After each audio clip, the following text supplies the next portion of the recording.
has snaked many stories around Queen Ivy's youth, and now she's on the brink of another birthday. She wonders what other stories will come in this new age. Her duty to the queendom has made her distant from the court that shares her burdens.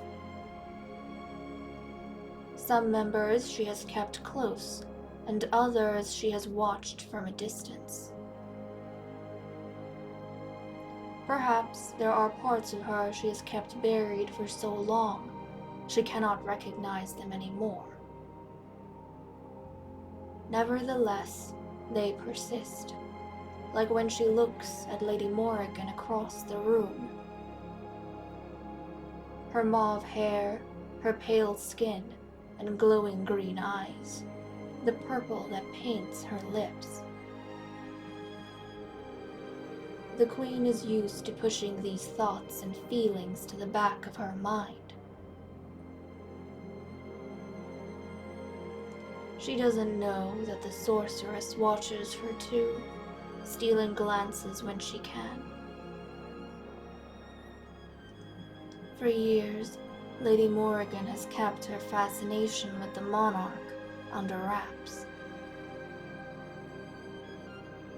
At some point, that fascination became affection, and now, she isn't ready to say it.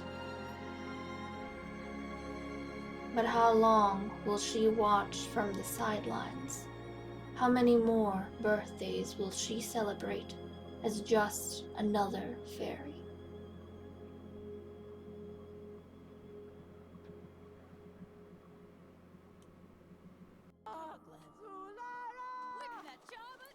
Hello everyone, this is Fantasy-esque, and welcome back to The Sims 3 Fairy Amazon Royal Saga with the Verdington Fae Court.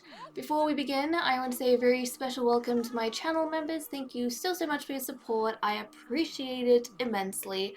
We are picking up midday, I think on Friday, with our lovely Fae Court and Queen Ivy Verdington for her birthday, where she's going to be aging up into an adult. So it is snowing. I think we have 2 days left until spring. We are out on the terrace. It is lovely. I think Azalea is at school by this point. I want to apologize for not having videos out these past 2 days. I had my second vaccine shot and I was not feeling well at all, so I couldn't work on any videos, but I'm finally better, and we're back. So hopefully things should be back to normal. But obviously we're not starting off this episode normal. Why? Because after 40 minutes of gameplay, I popped everything into the editor and then realized that my mic was not plugged in. Yes, my mic was not plugged in, and I had a lot that I talked about. So I am having to dive in now and voice over because we had 2 important birthdays occur, and I can't just pick up in the next episode and just continue, as if nothing happened. Which, if it was any other scenario, I might have done, but since it is their birthdays, I feel as though it's kind of important to get this done. So we're gonna go ahead, see what the heck I can remember. It's really hard to have footage that you've already recorded, because obviously I don't know what I was thinking at that particular point in time and what I was talking about. If need be, I will just cut down this video to the bare necessities, because maybe I'm not going to remember half of the things I talked about. And that was probably why the video was so long in the first place. But we're just going to get the Queen to blow out her candles. And I think what I will end up doing is giving her a palette, not a palette switch. We're going to keep her palette. We're going to give her a slight makeover where I just do the same thing I did with Lady Nuala, where I just update her colors a little bit and change up her makeup. So I'm thinking of giving her a bit of a darker look this time, so making her makeup darker and all of her outfits a little bit darker than what she has. So I think that'll help her look a bit more mature and fun. So that's what I have planned for the Queen. And I think at this point I was talking a little bit about Queen Ivy and Lady Morrigan with the intro that we had, especially because we haven't had a chance to explore their romance at all, unfortunately. They haven't had any whims for each other. They haven't gone out of their way to communicate with each other in a romantic sort of way either. So we'll have to see how that storyline goes, or how their relationship develops, hopefully, in the future. But I think one of the things I was mentioning is that because Morrigan was the initiator of this romance and it was magically induced, that she has had a deep fascination with the Queen, and that fascination has developed into affection and then into love. But for the Queen, it's something that has been happening gradually, like without her realizing, because it was as the result of, you know, a wish. And okay, let's let the Queen age up, and then I shall continue rambling.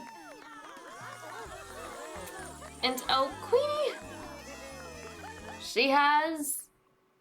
Give us the pigtails. Give us the pigtails. Give me the pigtails. I see her with pigtails. She has the fabulous pigtails, which everyone gets.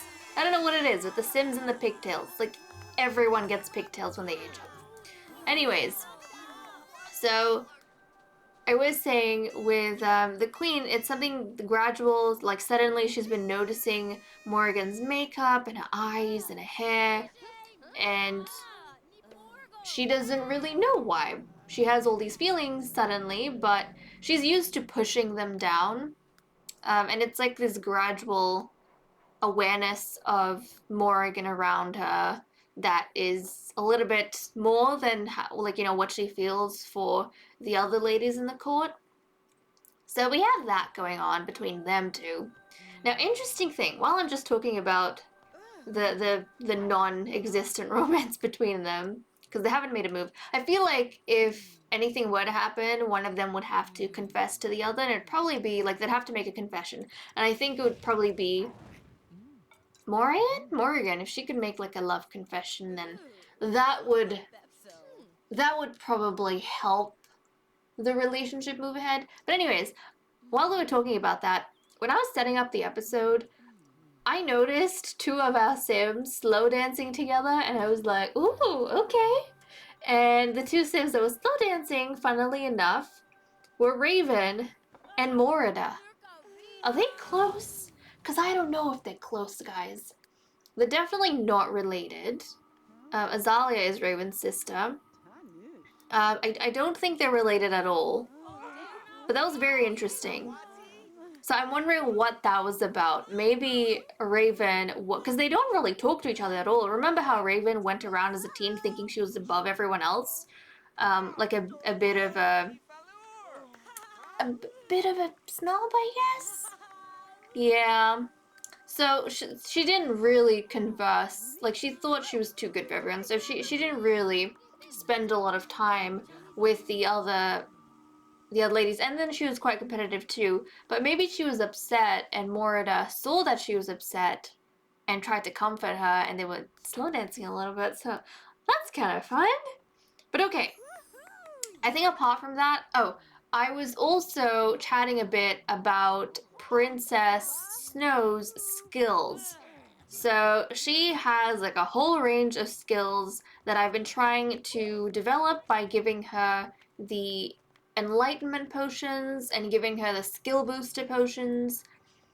So she's been taking that. She, I don't think, has any skill level that's up to like 10 that's maxed yet, but she's close. She's got like 7, I think, on athletic, and then she's got 8 in social networking and photography.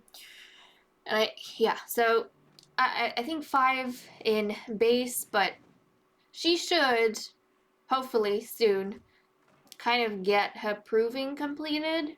and that way she'll be able to challenge the Queen to the Archer's Gauntlet and hopefully get a kickstart on the next generation. That'll be quite exciting, but that's essentially our timer. We're waiting for Princess Snow to be able to jump into the next generation and get started, but you know, she has to develop her skills in order to prove herself.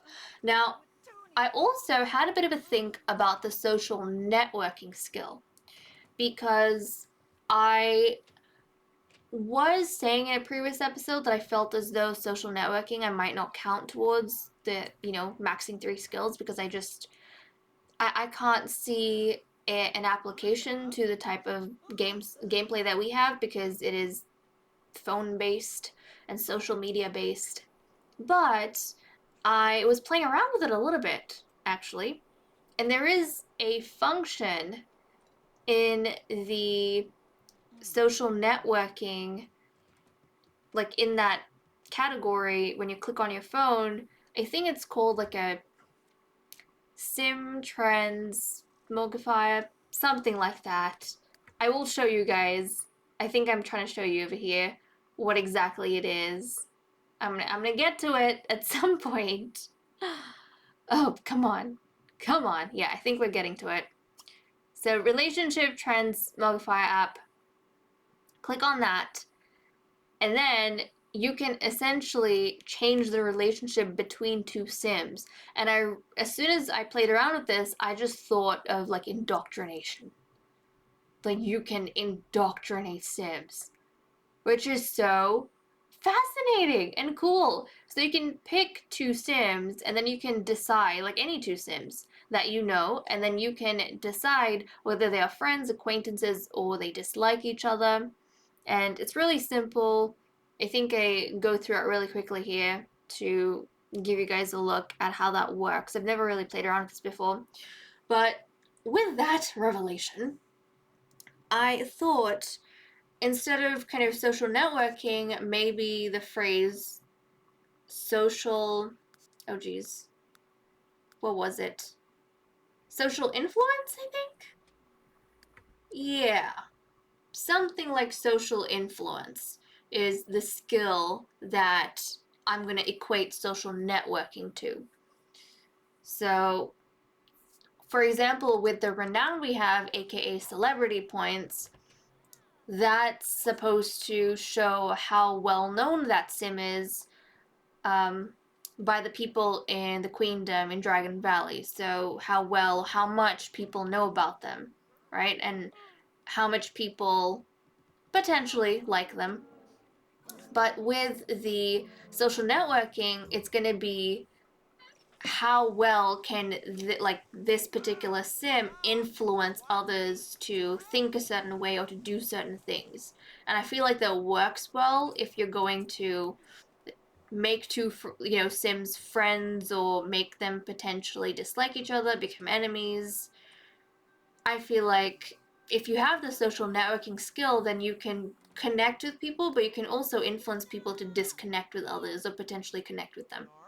So that's the take I'm having with the social networking skills. So let me know what you guys think about that. But I think, yeah, that's pretty much where my mind is at currently. With photography, I am not entirely sure yet. I might ignore that skill and still get her to max out like an additional skill to photography, because right now with social networking I feel like I can make that work, but not exactly with the photography.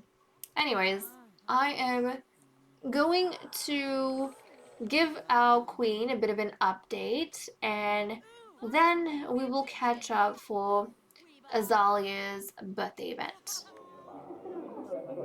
Right, so it is, I think, midday on Saturday, and Azalea, along with the rest of the Fae Court, have arrived at the Old English Tavern, which is a lot I got off the exchange, so I leave the creator's name in the description below. So if you guys want, you can download it and have it in your own game. It is a very, very lovely little place, and I think I'm gonna, yeah, just about give you guys a really quick look at the lot while we're waiting for the guests to arrive.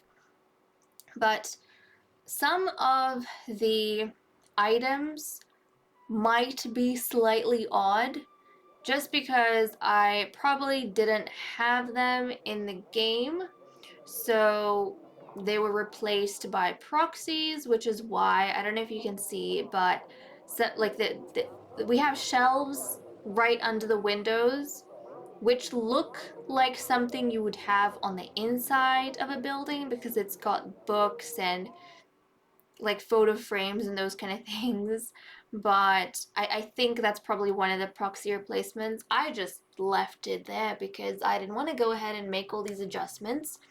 Same thing for whatever this is. We've got like vines and butterfly decorations, which I'm assuming would have been on some sort of fence or shrubbery or structure that has gone missing or is non-existent or got replaced. It might have been something completely different actually, like a deco item that got replaced with this. And so now that's just floating in the air, but you know what? It's a magical land. We can have some magical decorations, okay? It's fine, it's fine. But overall, the building's look is, I feel, very fitting for Dragon Valley, so I like it. I think it looks very nice. On the inside, I think I just went ahead and changed some of the tables and chairs, but I left pretty much everything the same. You have a bar and then a food register in that corner. And then you have just a whole bunch of places for your Sims to sit and lounge around, to eat and talk. And then up the stairs, you have like this really small platform, which is hard to see, but you can kind of get a look of it. We've got a fireplace and just a really cozy kind of area for Sims to sit at and chat. And then if you come upstairs, this is where you have the games room area. I've got more kind of curved seats on the other end of the room where you can relax, and then I've got darts. And then there was also this music stage, which I had to go and delete a bunch of things because we all know how terrible music is, at least in my game for some reason. But I left the bass there, the string bass, because that never has an issue, at least not in the castle, and I don't think I had an issue with it in this party, so that was good. I was happy with that. Looks like Lord Kyle is gonna go play that, which is absolutely fine. Now, one thing that I feel terrible about for Azalea is that she's gonna be the only team who does not get to attend Academy Formal, because I think her formal was supposed to be at 6 p.m. today, but she has a birthday event. She can't go to the formal. So that kind of makes me sad. I don't know. It might have been today, but it might not have been. We have had formals, like the proms, we have had it on Saturdays. So I don't know. I feel bad, but I think it got delayed for her because we've been jumping between this household and then the Dragovic, so I think the game's like pushing it back a little bit, which is unfortunate. But then again, she doesn't have any princes or lords to go to the dance with anyways, because the lords, like there's no teen lords, and then all the princes are her uncles. But she could have found someone like Jeffrey, so I'm a little bit upset that we didn't end up getting that for her. Oh well, oh well. I think I also, yeah, I invited Jeffrey, but he decided not to show up. I was actually hoping that I could go ahead and... Oh yeah, and then Princess Snow, along with Morrigan and Flippin' Celine, decided they would stick in the castle, so I had to get them over here afterwards. But yeah, I was hoping Jeffrey could come so that Princess Snow could rectify that relationship, because it has, like, there's been no progress ever since she got rejected at Sparrow's birthday party. Also, I think this is when I started noticing that, I don't know if it's the ambient sound of a dive bar or what it is, but you guys will hear it in a second. Like that noise. That noise right there.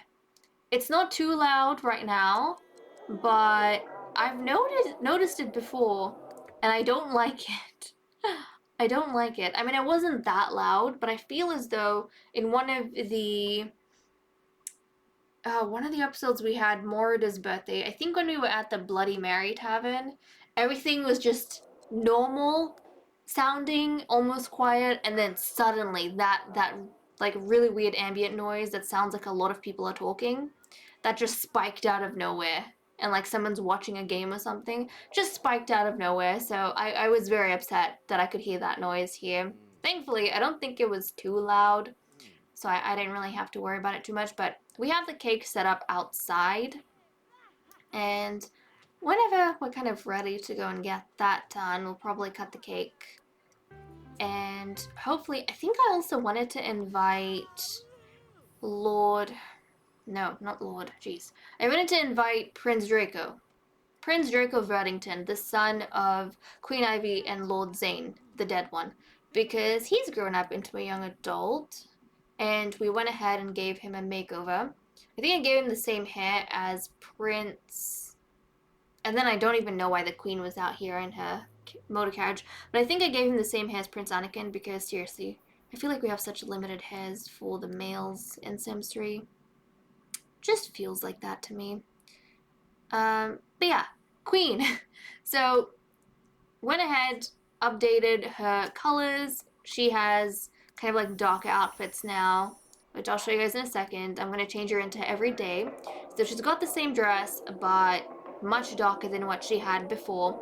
I was thinking about changing her hair, but I felt like it was really pretty and iconic on her, so I left it. Am I not going to show the makeup? I think I am. I'm going to give you guys a close-up here in a bit. To show you her makeup, but I think I got rid of her eyeliner a little bit before. She had really dark like eyeliner around her eyes. Got rid of that, but I did darken her eyeshadow and her lips, and I just feel like she looks a bit more mature now, and she just looks really, really lovely. And then I think I gave her a necklace as well. So there we go. There's our Queenie. Doesn't she look pretty? Ah, such a pretty queen. Such a pretty queen. But yeah, she's got a necklace as well. And then obviously her adorable candy crown, which I didn't change at all. But there we go. There's our queen. There's our Queenie. He's an adult now. But okay, she's gonna head on inside and join the others, which is just about fine. And I think this is where I saw Callum clapping, and I was like, oh, look at him. He's so happy to see his mother. What a nice son. What a nice son. Unfortunately, his relationship with Celine hasn't been doing that great because they haven't hung out at all ever since the incident with Zane happened. I hope they get to hang out at some point. They keep going to these parties and these events, I tell you, but for some reason they just don't really seek each other out and chat with each other or flirt with each other or do anything. I mean, they were really close at one point, but I think that whole incident has just matured Celine, and she's more focused on the court now than she is focused on the prince and males and others outside of the castle. I feel like as a teen, you know, because you grow up in the castle, you probably want to meet people outside and build relationships with members of like the royal or the noble families outside of the castle, and that seems like the charming romantic kind of life. But I guess at some point, as you mature, they kind of start coming back to life around the Fae court. They start kind of realizing that that's where their attention should be, or that's where they want the attention to be. Because in the beginning, when the queen was, you know, advising, when she was a teen, when the queen was advising Celine, she didn't really want to listen to anything. She wasn't having it at all, and they had a falling out as a result of that. But after the incident with Zara, Zane, is the names, it's confusing me. But after the incident with Zane, nobody's really told her to stick in the castle or to, you know, spend more time here and away dilly-dallying with the prince. Nobody said anything to her about it, but she's kind of on her own started drifting away from him, which I feel is sad because I really ship them. But hopefully they'll get back in touch at some point. Hopefully they'll get back in touch. But okay, I think I also just got a notification that Twilight has died. So one of the horses we had, not the one that Raven is friends with, that's Angel, but the one that was with Angel. the brown one. I think that horse died, unfortunately, and that is shocking because I didn't realize that we'd been playing for that long. But I guess that much time has gone by in The Sims. Unfortunately, that horse has passed away, so I think Callum was going back to Veddington Stables to deal with all of that. And I think, yeah, I'm just about bringing Azalea down to blow out her candles before it gets too late. So everyone's gonna start making their way downstairs and then outside. And I wonder, oh, this is where we have Prince Draco stepping in. So he looks like some sort of tropical parrot with these colors going on. But this is him. Now, I don't feel as though he looks as attractive as his older brothers. He's not unattractive by any means, but I don't know. I don't feel as though he looks as attractive, as cute to me as his older brothers. I don't know. What do you guys think? It's just my opinion. But another thing I've noticed is that with all of the Verdington princes, they're quite muscly and bulky. But Prince Draco is like a twig. I feel like he's gonna snap. He's like so skinny. And that is just so interesting because it's different from the other princes. They kind of fall into the same kind of like body type, and quite often, like all of them have been super muscly. Even like some of them have been lean, but they've been pretty muscly. Now his father was Lord Zane. Lord Zane wasn't super like fit, I think, but he wasn't that skinny either. So that's kind of interesting. He had a bit more mass to him, I feel. But anyways, that's interesting to have him here with us. And he was literally like the first one to run outside and start cheering for Azalea. But okay, she also had a B grade in school, so I thought we could give her a trade, but she actually, apparently her study habits were indifferent, so the game chose for her. But okay, I'm gonna go ahead, have her blow out the candles, and oh, this is where Jeffrey comes in, right in the corner over there.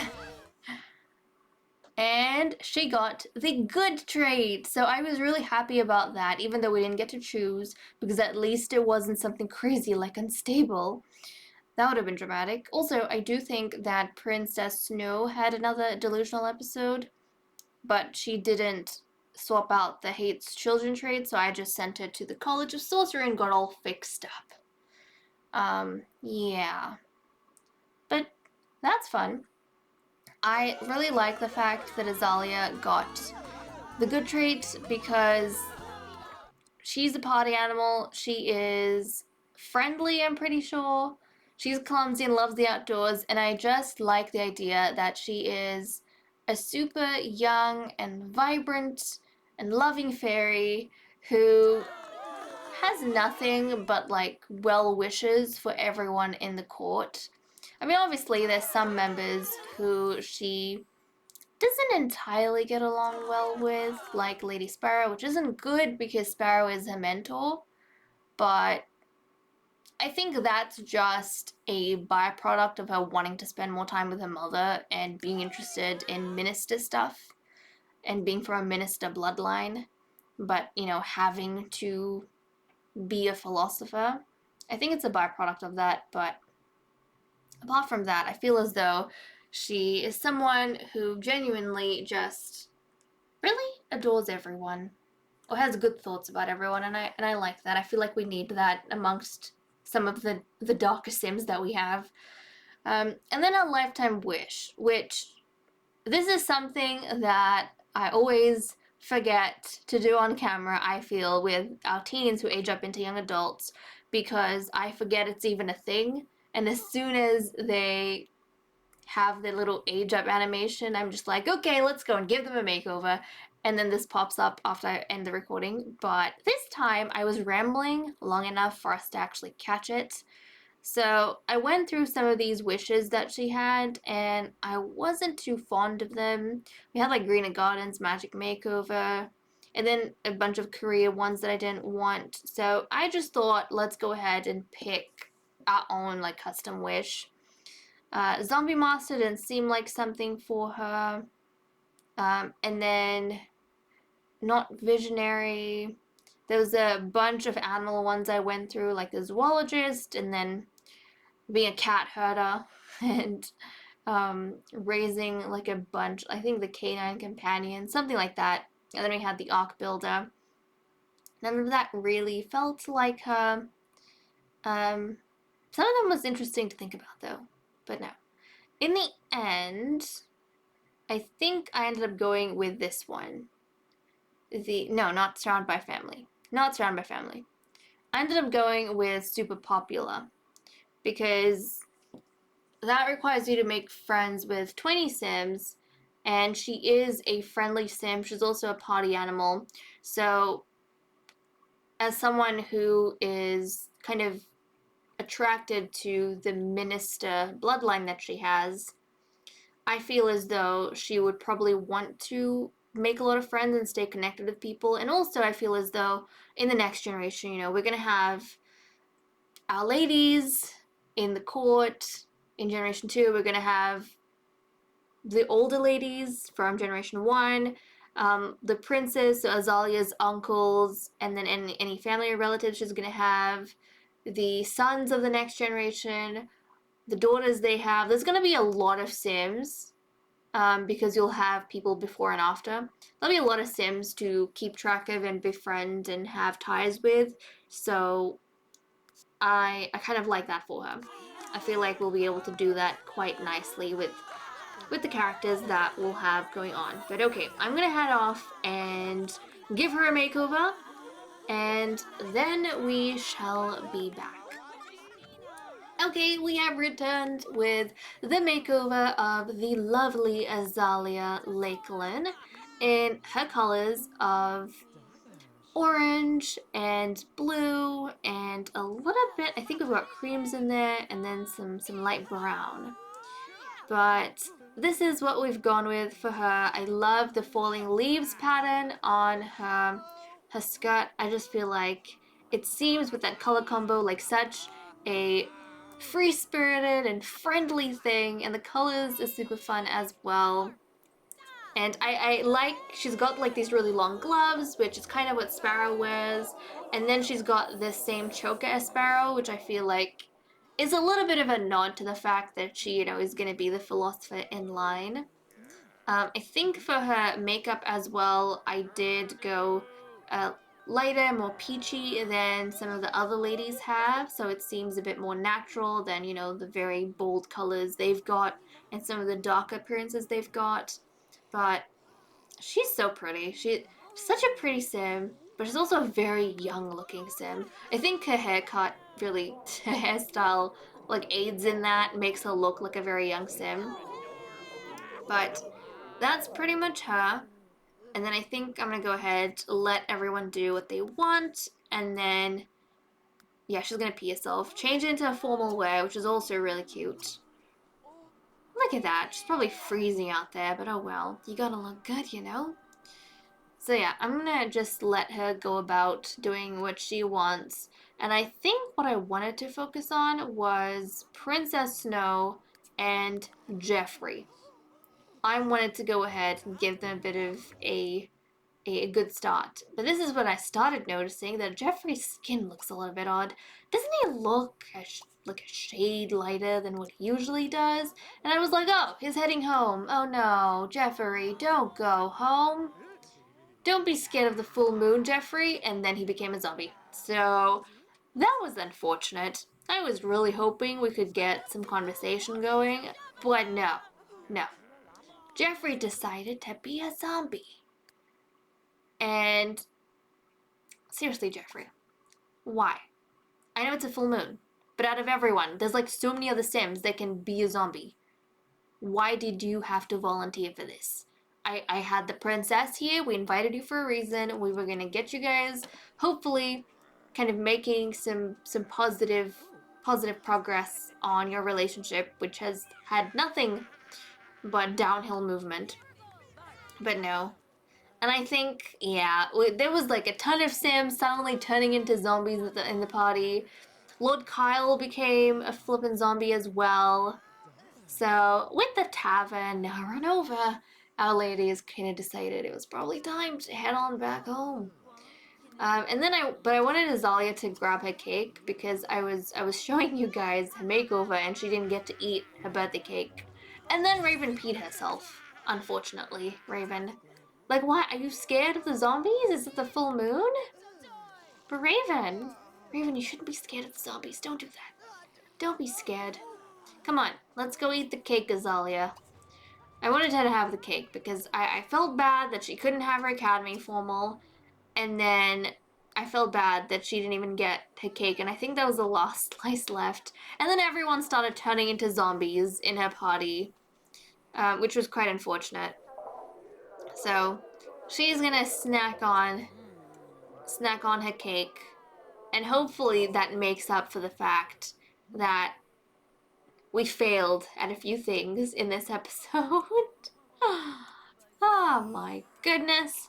Okay, everyone's heading back home, and then okay, Jeffrey's lingering around. Jeffrey, look at Azalea. She's like, dude, go get some sleep. You look dead. You look dead, dude. Okay. He's gonna go home and hopefully de-zombify himself. And Azalea should be heading back to the castle as well. But okay, guys, with that said and done, I'm gonna leave off. Thank you so much for watching. I hope you all enjoyed, and I'll see you all in the next episode. Bye-bye.